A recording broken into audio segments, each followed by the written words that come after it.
Congratulations! You have found WrestleShoot, hosted by the Wild Thing Rob Wilds and the ladies' man Chris Casanova. Combined, we have 40 years of wrestling experience, and we're here to share those experiences, stories, and knowledge with you over the podcast airwaves. We'll be joined by friends of ours from time to time to share their stories and experiences with you as well. So climb aboard the crazy train we call WrestleShoot. We know how to do it, and we do it real well.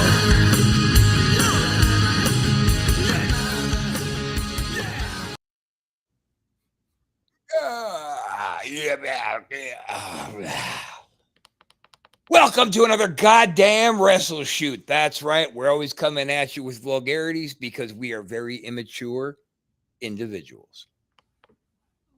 I'm your host, Wild Thing Rob Wiles, joined, of course, as always, or at least most of the time, the lovely and the talented, my hedgerow life mate, Chris Casanova. Most of the time. So, like, percentage-wise, that 90%, like 85? No, you're definitely at a 98. Okay, gotcha. Yeah. So 2%, not okay. So Don't that fucking 2%. pretend. 2% means something. Don't pretend like it doesn't, you son of a bitch. Oh, okay. Now, so what we're going to do today is we're just going to bring a bunch of our fucking buddies on, just tell some road stories, bullshit. You know, kind of make general fools of ourselves, because that's what we do. Like right? Always. I actually got an email, Facebook message from somebody today. She goes, man, you two are like the craziest sons of bitches I've ever seen in podcasting. That made me laugh so hard because, I mean, you guys are crazy, man. Y'all are all woohoo and shit. Ooh, yeah. Johnny Browns? No. All right, so we got lots of people with us today. Who do you want to bring in first? Yeah, let's go, Doug. Yeah, that's right. The co-host of Ghosted right here on the Antisocial Network, How's it Mr. going? Roxy Red. He tried to kick you out of your seat. Did you see that? He tried to push you down. I know. What the hell's up with that? No, I gotta say, I love that movie, Airheads. I love that movie. I mean, holy shit. You put that, I'm on, oh man. I gotta watch it. So many great actors in that movie. Doug, important question. For WrestleShoot, who would win in a wrestling match between Lemmy and God? Lemmy is God. Very good. Okay, so I'll pick next. Let's go ahead and bring on a guy who's been trying to hang out with us for a couple of weeks. He finally made it. Take your heads out of your hands, Carnage, because you're on the air. Oh, wow. What's going on, buddy? I am? Thank goodness. Yeah. Can you see me and hear me now? We can this time. All right, so let's go ahead next and bring on our favorite guy to have wrestled in Japan, Mr. Sumate. Hey, sweetie. What's going on, guys? You just look so disinterested. Man, I'm tired. Okay, moving on. I just got back from Memphis.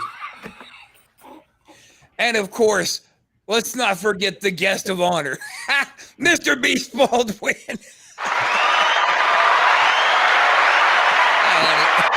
What's up? I didn't get no applause. That's bullshit. Nope, you sure didn't. You get this. Maybe it'll wake you up. I'll take it. All right, so here we are. And you know, I was just inspired today. Like, I got a wild hair at my ass after yesterday's Ghosted when we did it kind of like a panel. And I was like, Jesus Christ, man, you know what? Let's just do that. Let's just get the boys on slinging some bullshit about the road, right? Sounds great. No, maybe anybody. Jesus Christ, people, we're doing an entertainment show here. Well, sounds good to me. I mean, it's always good to talk to you guys anyway, whether we're here on the phone, on Facebook, however we do it. It's always good to hear from my boys. Oh, Beast Baldwin, you know how to stay inside my heart. You know what? Hard. I forgot you had one, bro. Oh, I don't. Yeah, no. Let's get this thing That's at started 2%. with road stories, Chris, that I'm going to share. I'm going to get us started. And it happened to be a threesome affair. It was me, Chris, Took and my story. Baldwin. Is that your story? Shit. That's okay. You know what? You tell it better, so you go. So we're heading It's a good story. We're heading up to Las Vegas to do some shit. And just this whole thing was a misfire from the beginning, because we're coming from Sacramento. So for some reason, we got in our heads to go hit Reno for some reason. And then we were going to go from Reno to Vegas. It will be quicker than going up through LA. So anyway, I'm driving the first leg. Chris, verify this for me. I was a complete moron, driving way too fast. And so I was probably keeping it at a steady 120, right? Oh, nice. I thought I was, but that's okay. No, we both did. You were just matching my lead. So now this is the funny part. So we are driving on this desert road, and this road is not ending. There is no city, and we literally were on a 2-hour stretch. And then we saw a sign that says the next rest stop is in 100 miles. We got to find somewhere we got to piss. We got to stop. It's a desert road. Who cares? So we see this big metal erected shed that's falling apart. You know, it's just a relic, but perfect. Let's go take a piss there. So I pull in. No later did I stop the car, then Beast Baldwin is hopping out of the car, screaming, "Fuck you guys, I'm first." And he's running to the back of the shed. And I said, "Yeah, go find him." And Beast stopped. "Wait, what? What'd you say?" The black guys always get it first in these movies. Go find him for him. And he goes, "That's fucked up." But he still went first. So I picked up this heavy ass rock, and with the force of Thor, I just winged it at the side of the shed. And all I hear is him screaming, "I got piss on me." It's all right. That was good. Chris, was that the story you were going to tell, or did you have a different? Yeah, I was, man, but that's okay. It's a funny story. And Chris was kind of a cunt. Because he's sitting in the back, like having conversation with me outside the car, like it's a casual conversation, but just loud enough for old Beast to hear. He's like, "Seriously, dude, the black guys do always get it first in the movie." So, like I say, when they grab him, we just jet, man, and we piss in the car. They're like, "I saved you, man." Yeah. Yep. That's my boys. Gonna leave me real quick. That's all right. I would have haunted your asses. Oh, I totally believe that. But he came out, and we were having a good time, laughing, being jocular, you know, like the boys do. But he was pretty mad for about the next hour. Yeah. Oh yeah. Of course. Hey, that's what happens when somebody gets pissed on their pet leg. David Espinosa, what's up, my brother? Now, you know, I got this thing that popped up, and it says that they have to go to chat.restream.io/Facebook to show their names when they post. But there's his name. So thanks for hanging out and proving them wrong, Dave. Thanks. Who wants to go next? Carnage a left. Good wrestling story. Where did Carnage go? He left. He froze up and bounced. Yeah, he's got bad reception. Yeah, it seems like he's having problems. Again. Hey, didn't we get pulled over that night? We did get pulled over that night. No, you. So we get pulled over that night, and the cops saw, "Where you guys going?" "Oh, we're going to work a show in Vegas." Because Greg, real quick, you gotta give this a little bit of premise here. So Chris was driving about 130, and it was about 11 o'clock at night, and we were on the most heavily drug trafficked highway in Nevada. driving 130. So then, yeah, and they didn't wait a beat. They were passing us. They skidded around and jammed, man. Now, please, sir, continue. So we get pulled over. Luckily for us, well, kind of luckily for us, the cop happened to be a wrestling fan. Where you guys going? Oh, we're heading to Vegas. We have a show. We're going to be putting on a show this weekend. So, mind you, we're still about 3, 4, 5 hours out of Vegas. So we're talking to the cop. He's giving us a warning or whatever. Oh, so all you guys wrestlers? Oh yeah, we're all wrestlers. Rob instantly stops that shit because you don't have 3 wrestlers on a road trip together. That's bad juju. Right, 3 of us. Yeah. Yeah. So Rob instantly's all, no, this guy's our manager. Completely just freaking pushed me out of the whole business. Demoted me on the spot. Now, what was going on while we're talking to this one cop is the second cop was getting the back seat ready and getting ready to call K9. So I happened to have the belt for some reason on the floor in the back seat. So as he was like, I want all of you out of the car. They were like, you're all going to jail, but especially Chris for driving. Yeah. So we all and with that haircut. And then Craig's like, yeah, we got Beast here. Says we got to get Rob out of the car this way because I hadn't had my knee surgery yet. Right. So I get out of the car that way, and the cop is watching real hard. And then the light caught the belt, and he said, what is that?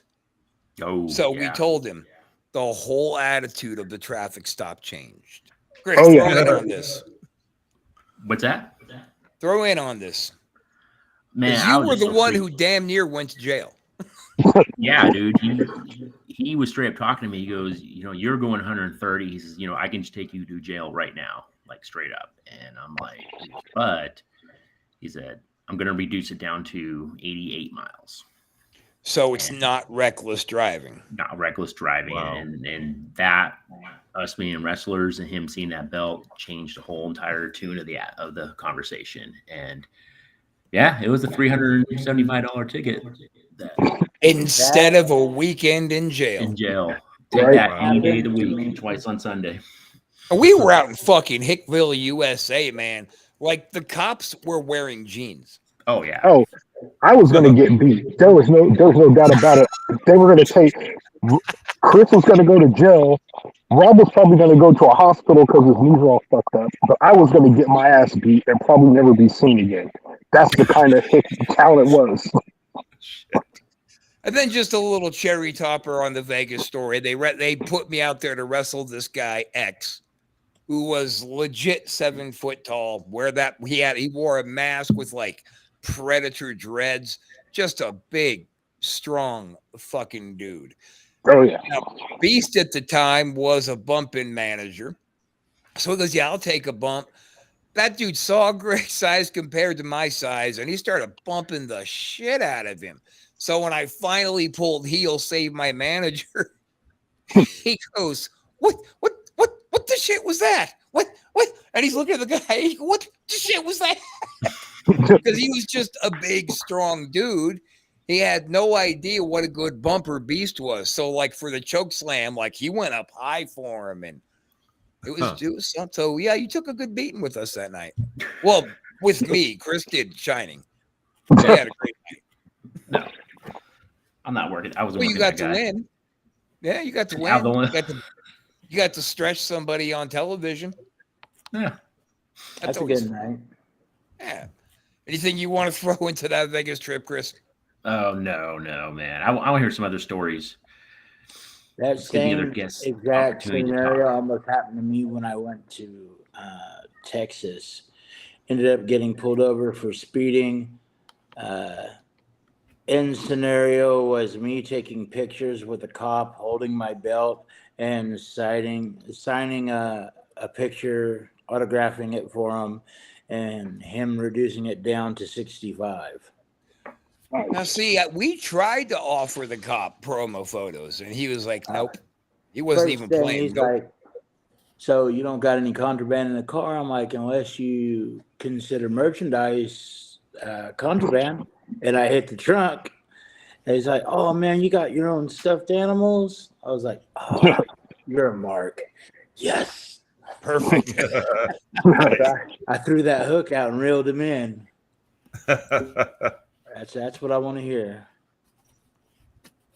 Yeah, the wrestler card can get you out of trouble with the cops, or it can seriously amplify it. It really is a coin toss. Yeah, it could go both ways. The wrestler card has only helped me in Texas. I will say that's the only place that it has helped me, and I will say that it has also damaged shit in Texas. Coming back, it's got my car completely tossed. Had all my gear, everything thrown out of my trunk. Just damn the disrespect. Completely foobarred my entire vehicle. Wow. So, pick and choose. I'm trying to drive down the road like a superstar in a rented convertible Mustang, right? Driving to a city. And I lit up a joint. So I'm smoking this joint. I'm driving to the town. You fucked up thinking you're cool. And then I glanced over, and there was a state trooper driving next to me, staring at me. I said, fuck, man. So I let him get behind me, and I chucked the fucking joint real quick, thinking I'm Mr. Clever. And he goes, look, just because the joint's not in your hand doesn't mean that I don't know that you were smoking weed. So it's time for you to be honest and just give up whatever else is in the fucking car. And I was like, oh, no weed here. And he goes, dummy, look down. Look down at my shirt. There was weed all over my shirt. A white. I was like, oh, Christ. He goes, now, here's what's going to happen next because you think you're cute. We're going to take this pretty little car right over there to that weigh-in area, and I'm going to tear it the fuck apart. And that's because you lied to me twice. So get out of the car. And he pulled it over there, and he was getting ready to rip it apart. You opened the trunk. You saw my T-shirts and my promos and the strap. And then his whole attitude changed. He said, that's why I smoke weed, for the pain. He goes, all right, here's what we're going to do. You're going to settle up a disorderly conduct ticket with me right now. You're going to pay for it right now. And that's what's going to happen to you. I'm still going to search your car, but I'm not going to fuck it up now. Wow. But he wouldn't take a photo either. He was just like, no. He pulled out his camera. We took a picture, but I wanted to sign one for him. No, not doing that. No, hell no, because I post them on my Facebook. I make them. Fuck that. I want a copy. I want all that shit. Yeah, right. Just so I can post the dumbasses up on my Facebook. Fucking Mark. Fuck that. So what do you think, Beast? What you got for us? Okay, so I got to tell you about. So I've made 4 trips to Japan. So I'll tell you about my first trip. All right. Oh. So I got booked at Fight Pro. I get on the plane. You know, it was a freaking 13-hour flight. I get off the plane. I'm tired. I'm exhausted. In the airport, get in the airport, and I see this guy. Whatever. I know this guy. Where the hell do I know him from? I've seen him. Turns out I was on a flight. I was on a flight with the Great Muda. Didn't realize it. Oh. So I ended up turning to a freaking mark because Great Muda, he's one of the greatest of all time. One of my personal favorites. So I ended up marking out for him or whatever. Didn't realize that he was going to be working the same show that night or that weekend, and ended up going in right before him, and my match ended with him hitting me with the Tiger Bomb. That's right. So, take it like a man. Yeah. That's it. Well, you know me. I'll take any bump you want to throw at me. Chris and those damn Japanese suplexes. Yeah, you ain't kidding. He tries to make like those Japs feel, oh, they're fine. They're a soft bump. No, dude, they could be a soft bump if you didn't throw it in so hard, Yeah, Chris. and if he wasn't trying to murder you. Yeah. You're going to have a headache for 2 days after a match with Chris. You can't help it. Carnage, right. man, welcome back. Oh, shit, is he frozen again? He's having real tech issues. I still love him. I still loves him. Chris. I'll be frozen too. Yeah, when he comes back, that's what we should do. Just all be like, all right, so that's the plan. So when he comes back, I'm going to say, oh, Carnage is back. I'll bring him on, and we'll be all like, Freeze frame. freeze frame. So, Chris, the story I would like you to tell, to regale us with, is the tale of the hardcore championship match with the Wild Thing versus Chris Casanova versus Cotton Eye Joe Polani. Oh my God, that one. Oof. My introduction to hardcore. And it was with me. So you were already convinced from the rumor and conjecture that I was going to go out there and fuck you up. Well, it was, I guess the rumor of untrained backyarder was surfacing around. Didn't know what he was doing. And this guy's going to be swinging a chair and probably hurt me, mess me up. Should have. So a little concerned. So I'm sitting there and you come up and you're like, dude, it's going to be all right, man. Let's go push around the ring for a bit. And so we go ahead and you can jump in any time on this. So we push around the ring a little bit and I'm starting to get comfortable. And Cooley from a distance. Well, actually, before we get to that, there was actual money spent on this match in promotions. Like this was being billed as like a semi-main event match, right? We were getting ready to watch Wilds and Casanova hit heads and completely explode. Yeah. There. Back to it, Chris. So Cooley's watching this, and of course, him back in the day, he's like, "Oh, these guys are scooping our heat up. I gotta fuck this matchup somehow." So that's kind of what we believe. That's conjecture that he saw us pushing it around and felt like maybe we were going to overshadow him. Yeah.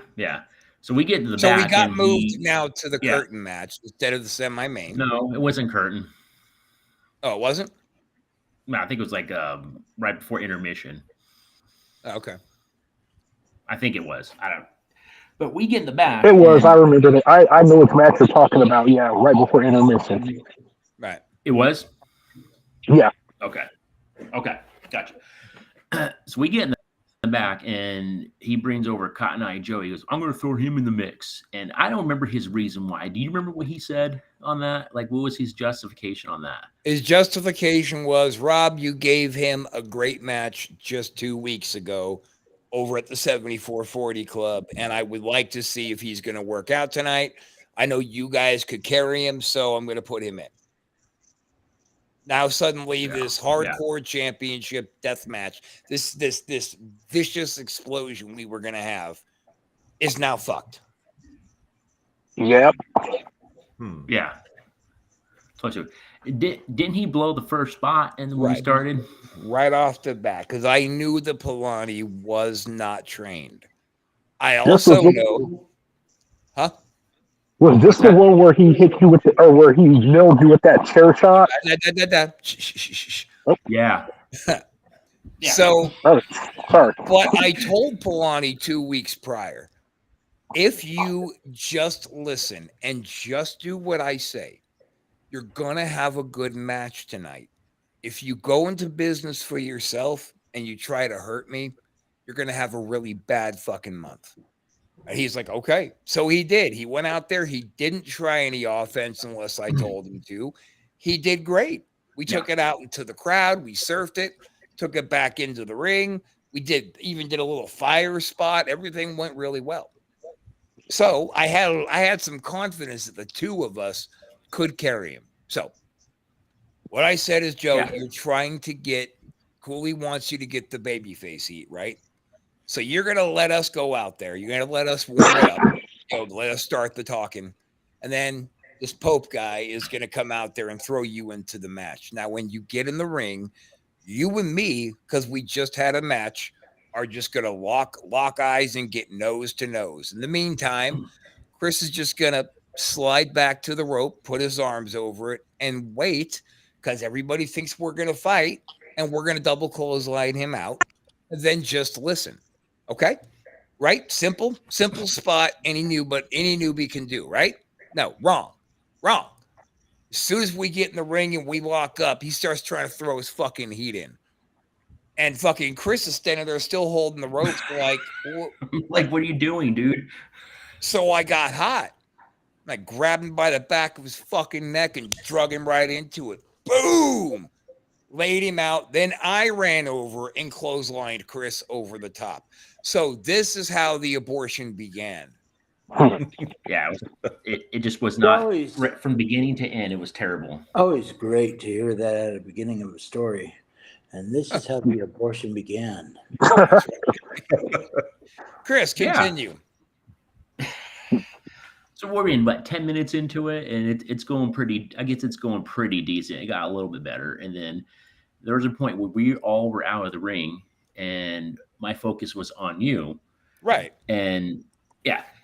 And I'm working, and Polani comes out of nowhere, man. Comes with his chair, man, and just waffled me like right in the back of the head, splits my head open. I didn't even know by at the time, but because he hit you how? What's that? He hit you how?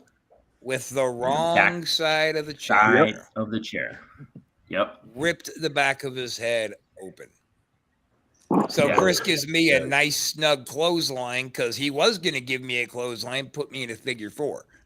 As he's getting ready to throw it, Polani hits him in the chair and he fucking falls into me and just blasted me off my feet onto that hardwood. And he grabs the figure four. So we're working on that. And he's like trying to sit up to do the I'm going to punch you thing. And keeps kind of sliding backwards. And I glance over. There's a giant pool of blood on the floor. Fuck. I didn't even notice it. I said, oh my God, Chris, you were bleeding really fucking bad. And now he's not barely speaking. He's just kind of making noises as he's trying to say something. The only word he said was, that motherfucker. And he let go of me and he picked up that chair and beat 12 shades of shit out of Cotton Eye Joe. So, viciously. I gotta add something. Viciously. I gotta add something to this, okay? So Rick Michaels and I are in the back watching this thing, right? We're standing in gorilla watching this thing go down. Michael sees the chair shot and he sees the blood and he's all, Polani's fucking dead. He's all, Chris is gonna kill him. Polani's dead.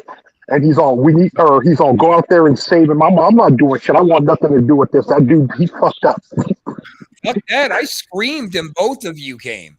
Oh, yeah. Get the fuck down here to you guys. I mean, kayfabe was out the window. Oh, yeah. Chris is kind of walking side to side and staggering. He's trying to grab a hold of the rope and he keeps missing it. And dude, I didn't know I was that. Damn. And he just kept going back and forth, get his balance, chair in hand, go back and wail on Polani some more, who is on the floor. And he's just fucking drilling down on him. So I go and grab Chris and just give him a little real soft pop, physically spin him around and grabbed him and told Beast and Michaels, get him into the ring. We're taking it home right now. And I pushed him. And I looked down at Polani and he's crying, please, Rob, I can't do this anymore. And I went, you fucking clown. And I kicked him in the ribs and the head like 3 times.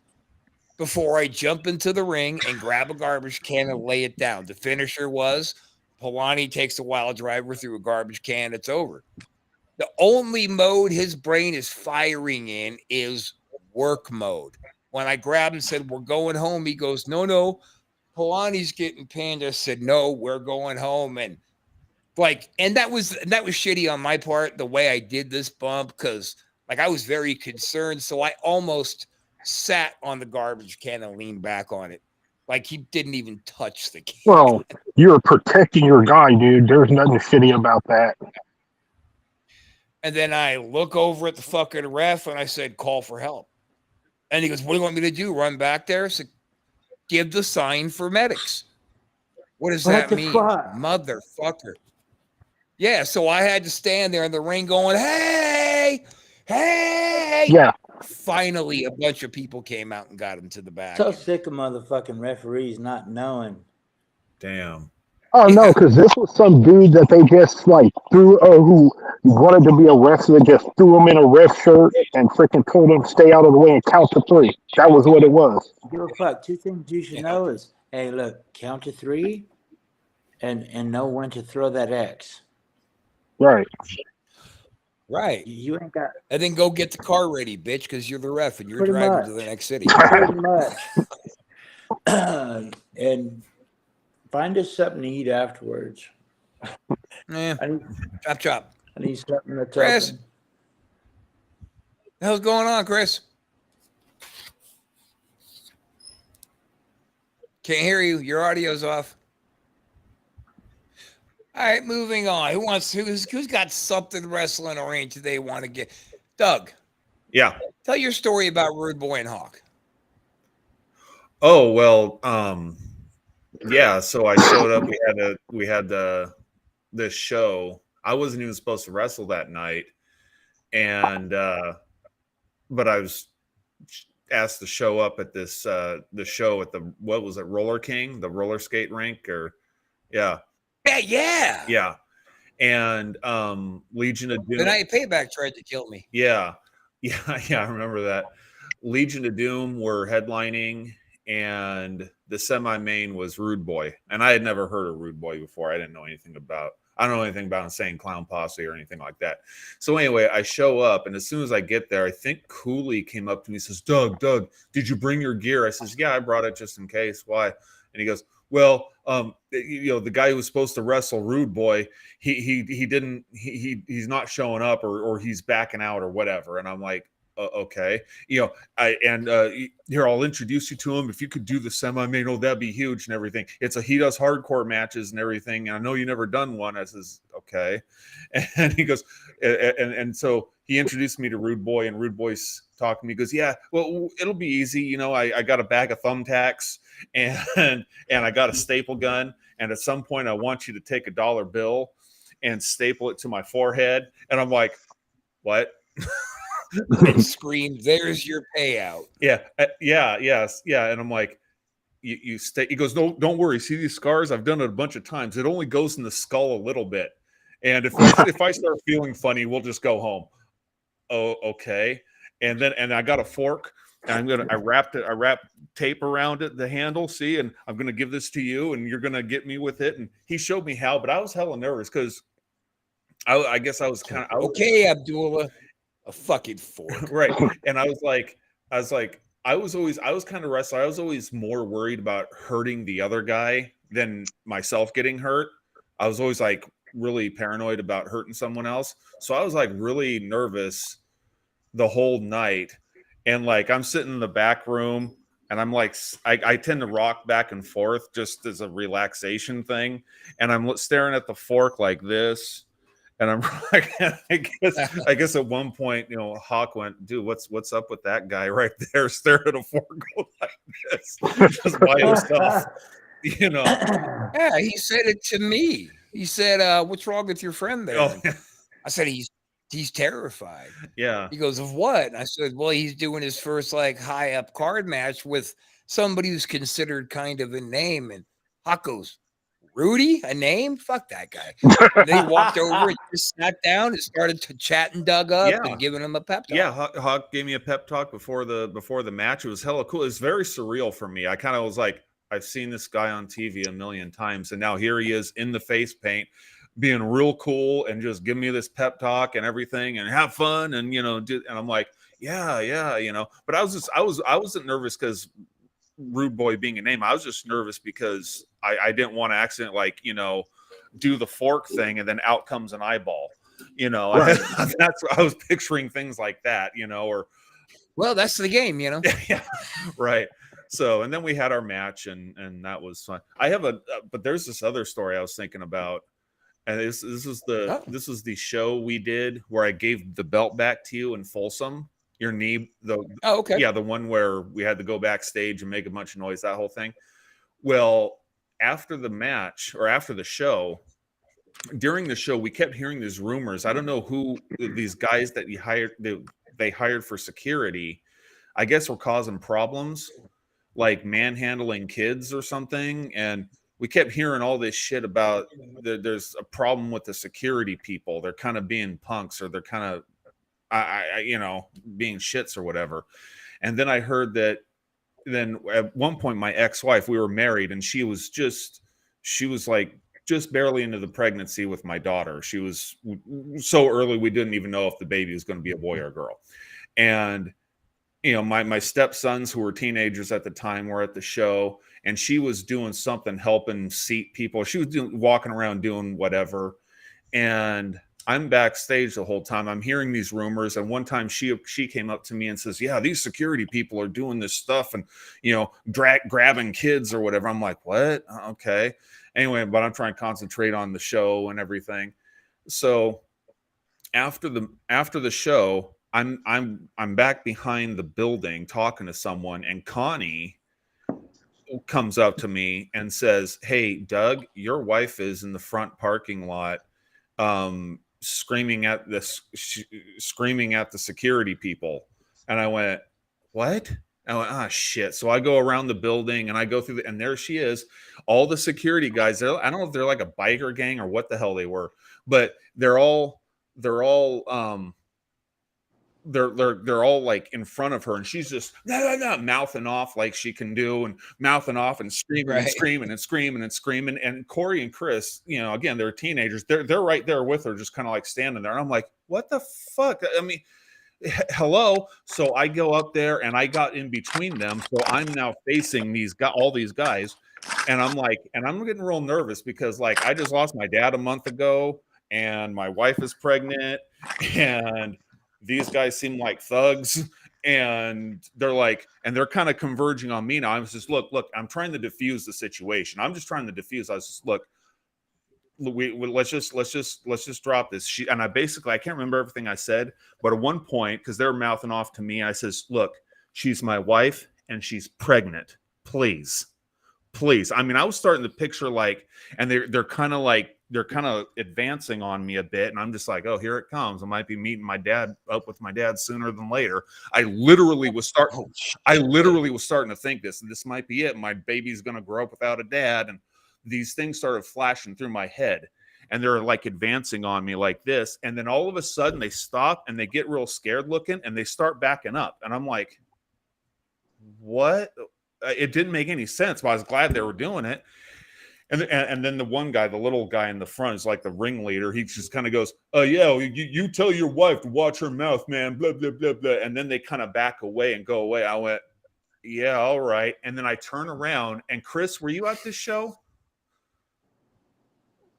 He was not at that show. Okay, because for some reason, my memory, I remember Chris standing there. Anyway, I turn around.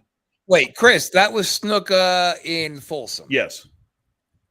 In that City Hall building. Were you there? Snuka versus Cooley? Oh, I was there. Okay. Chris, your microphone's still loud, dude. We can't hear you at all. Your microphone's still loud, Chris. Go down to the settings bar and make sure it's set correct. So anyway, go ahead, Doug. So I'm like, they're backing off, and I'm like, okay, that's really weird. Well, I turn around. Apparently, the word had gotten out. I turn around, and every fucking wrestler on the card had come out and had my back, like the whole wall of wrestlers. And the most prominent, Ruben, Warpath, standing head and shoulders above everybody else, arms folded, like, we got a fucking problem here. And I'm like, oh fuck, man, that was one of the most. It turned from one of the most scariest moments of my life to one of the most awesome moments, because like all the wrestlers had my back, every single one. They all showed up like, yeah, this is not going to happen, or whatever you're thinking is going to happen is not going to happen. I'm like, and that was, I thanked everyone, and I'm like, fuck, dude. And I was so pissed off at her when we were driving home. I was like, you don't put yourself in harm's way like that. Well, they were doing this. I don't give a shit. You don't. They could have done anything. I started going off. I was like kind of coming down on the adrenaline or whatever, and I'm saying things like, they could have cut out the baby. They could have gutted you. They could have done this. They could have done that. She's like, I'm just like saying all Right there at the wrestling show. yeah, and I'm like, and she goes, okay, fine, I won't. Blah, blah, blah. But I was pissed. I was so pissed that she put everyone in harm's way like this. They could have taken Corey and Chris and just slit their throats. They could have done this. They could have done. And but yeah, I was like, but turning around and all the wrestlers were right there. I was like, fucking A. That was really epic. Well, Connie came back that night, and I was sitting with Ruben. He was checking out my knee, telling me, yeah, it's gone. And Lou was talking to me about his knee surgeries, and they're not so bad. They're pretty much trying to settle me down because my knee was completely blown.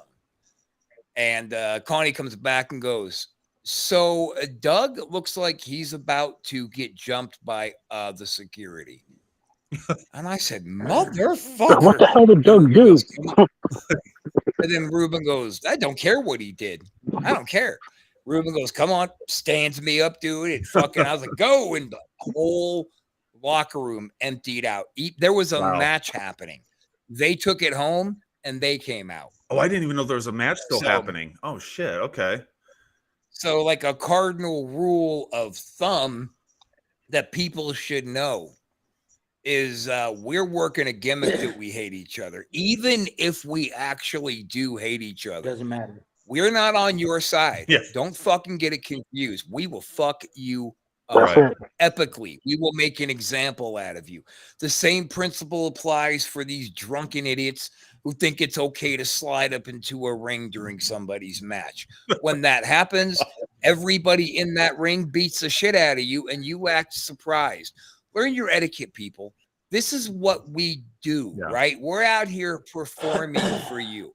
Are you the kind of asshole that would run up on a Broadway stage so you could sing? Lost Chris again? No, certainly not. So just know that, like me and Doug, that night we wrestled each other. I blew my knee. We played the gimmick that we hated each other. We made it up. So we walked out of here. We were both babies. And not too much longer later, we're out there ready to fucking fight these security faggots. And some fans came out too, Doug. Oh, okay. I just remember all the wrestlers, and I mean, it was like a huge crowd that were just like, yeah, this isn't happening. It's like, but I don't even know where those guys came from. Walking up, and I'm gimping along, holding on to Ruben. I'm pointing at those motherfuckers, talking shit as we're walking up on them, and they were like, "Oh, who the fuck is this guy? Oh shit, who are all these guys?" Yeah. Who's this guy? Oh, no, guys. Yeah. Wall O wrestlers. That's what I call it. It was just like, holy shit. Well, it doesn't matter what happened or to who. If it's a worker, then all the workers need to be out there. And if like at Fat Cats, right? Yeah, like at Fat Cats. How many times? So we tore that bar down. Exactly. I got a story, but I want Rob to tell it because Rob tells it so well. It's about the first time anybody ever put me through a table. And 3 of the people involved are on this call. Oh, shit. I'm going to preface this with, it was very important to me because Doug's dad was so sick. It was very important to me that he could see Doug win a championship. So I was the hardcore champ, and that's what we were going to do. We were going to have a first blood match. We were going to have a little bit of a run-in from Payback and somebody else so we could further a feud for a little while. Well, he clotheslined Payback with such force that he ripped his shoulder out of socket. Oh, yeah. So now he's dealing with a sling. So we're at the next show. Yeah. Doug can't wrestle, obviously. He can't even move his arm. He's in the ring. He's got his belt. He's cutting his promo. And I said, this was a juggalo heavy night. So I grabbed Greg and said, okay, because he was going to go out there and just take a quick beating from Doug so we could go out there and have our confrontation. Yeah. Right. So I said, grab the ref, drag him to the ring, walk through that curtain and scream, "What up, my niggas?" And watch what happens. They went bonkers. No, fuck, laugh away. They went bonkers. It worked. So he gets in the ring and he walks up to Doug and he goes, "Look, man, I don't know how you're used to wrestling, but around these parts, when there is a champion, he is obligated to defend that championship. So let's just make it easy, Doug. Lay down. I'll cover you. You won't get hurt. And I'll go fight Rob later on for the belt." And Doug goes, "Are you out of your fucking mind?" And he walks around the table with his arm in a sling, belt over his shoulder, and he's sizing he's beast up. And he goes, "Who do you think you're talking to?" And he goes, "Look, man, we set this down." He puts the belt down, turned around, booted him, and was going to give him a one-arm power bomb through the table. Well, somewhere in the grip, it slipped. So you only got about halfway up. And then he drilled you, and you whoop right off the table. It bounced off the table about 3 feet. And also keep in mind, I've ref, never done a power bomb before, and so I'm trying to do it with messed up arm and this and that. And the ref immediately turned around and went. I was like, "What the fuck? Hit the music." And I come out and I look down at Craig while the music's still playing. Said, "Working?" He said, "Yeah." All right.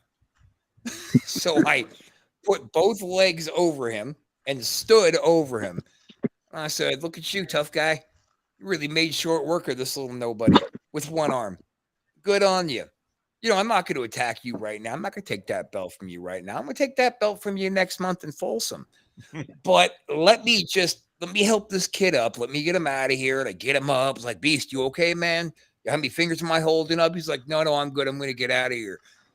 And I snatched Beast up, lifted him up, and I drilled him through that fucking table. And I said, "That's how you put a nobody through a table." Yes. Man. And the whole time, and we worked it out so well because his reaction was genuine. He started laughing. He's holding the microphone away and he's cracking up because that was a good line. And I said, "I'll see you next month, okay?" And you're like, "All right, I'll see you then." That's one of my favorite stories. Yeah, his first table experience, and he had to get hit twice to go through it. Well, let's not forget Conan power bombing Aiden through that table, but it just made a hole in the table. He drilled him right through the actual table. Still standing. Because Aiden weighed what, 93 pounds? I'd say about 73 pounds, yeah. And Conan said, "Dude, I'm gonna have to drill to get you through this table." He's like, no, great, dude. He folded up, he grabbed the back of his head, he cannonballed through that bitch. By the way, can I just say real quick how weird every time I haven't seen Beast in years. The last time I saw him, my arm was messed up. That now, years later, I'm in a freaking thing because I just had shoulder surgery. What the hell? Well, hey, at least I know I don't have to worry about you putting me through any tables. Right. It was hilarious because, yeah, he didn't just bounce off. He's not lying. He didn't just bounce off the table. He went off that fucking boom. Oh, yeah. I went about 3 feet in the air and then over, almost out of the ring. Right. That's what I was going to say. The way you came flying off that table, there's no bump happening here. Just try not to break something, dude. You were flinging. That's how you put nobody through a table. That's how you put nobody through a table. That's how we're going to end WrestleShoot this week. Guys, let's get whatever plugs out we got to get out while we're getting them out. So, Justin, come on. Oops, sorry. So, I just want to say thanks for having me here. I'm currently getting ready to start a new promotion, unfortunately in California. But hey, once I get my get it set up, I'll give you guys all invites. We'll send advertisements out. But for now, I do want to promote my current promotion, which is Walt West Championship Wrestling in Reno, Nevada. We just had a show last week. Killed it. We're gonna have another one in October. So hope you guys are able to check it out. Once again, Wild West Championship Wrestling, WWCW. Well, we'll be hitting you up soon, then, because me and Chris are working we own the Conquistadors now. So we'll be hitting you up. Oh, for sure. I got Vegas in September on the 13th. I'll be out that way. Also got Texas this year. I got New Mexico. I go back to Canada for 2 tours. San Diego, Utah. Thrash Wrestling, DW, and World Underground Wrestling. What's any talks about your next Japan move? That'd be the first of next year, January, for Nice. World Underground and 2AW. With Gotta come on soon. I want to talk about that because it was very Ricky interesting. Boogie. The ring with the chains up and shit. Like I want to get more into that. It's really back to basics, really more shoot style. Right. Yeah, we'll get into that. Not today. We're done. Doug, I don't want to alarm you, but there's somebody sitting right behind you. I know. Wait, we're not on Ghosted. Yeah, Never mind. my daughter just got to the house and decided to do a run-in. Yeah, And so, Yeah, that's right. anyway, She's always welcome the on our baby in shows, damn it. question with my story when my ex-wife was pregnant. This is the baby. She's 20 now. Wow. Yeah. Wow. I know, right? Yeah. Fucks you up, doesn't it? Wow. So yeah, this is what I was getting in between everything for right here. The whole thing. And she also plays the Ghoul Girl in my little productions. Ghoul Girl is a fan of the Antisocial Network. Just putting it out there for any ghost lovers. Yeah. So okay, well look, let's go ahead and take it home. It looks like Chris was having his own problems as well. Right. So thanks for hanging out, guys, and we'll see you next fucking time. Absolutely. Yeah.